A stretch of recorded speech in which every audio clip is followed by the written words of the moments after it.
Fire Emblem is centered around the growth of individuals. Whether it is through the increase of stats or the development of character, every game in the franchise has included a colorful roster that changes throughout the story. These changes are displayed differently in each game. So for today's discussion, let's talk about what each game did and how we hope it will be done in the future. First off, we have games like FE1, 2, 3, 5, and 11, and to a lesser extent FE4. These games didn't have much in the way of character development outside the main character. There were no support conversations to flesh out a character's personality. The only lines that were spoken by characters outside the main protagonist were recruitment conversations, death quotes, and the very rare conversation with bosses and other characters on the map. FE4 definitely had the most character-to-character interaction between these games, but even then it was not too much. Second, we have games that gave us support conversations, FE6 through 8 and FE12 through 14.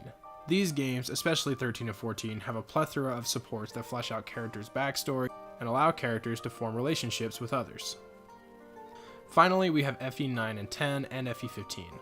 All of these games have conversations that take place far away from the battlefield that are not supports, rather they are extra splashes of world building and character building. These town and base conversations are supplemented by support conversations in the case of FE9 and FE15, though there are not as many support conversations as there are in, say, Awakening or Fates. So what do you guys think? Should Fire Emblem go back to the old days of no supports? Should it have tons of supports for every character? Or should we get a game with fewer supports that are supplemented by other conversations throughout the campaign? Or do you have your own idea for how they should handle it?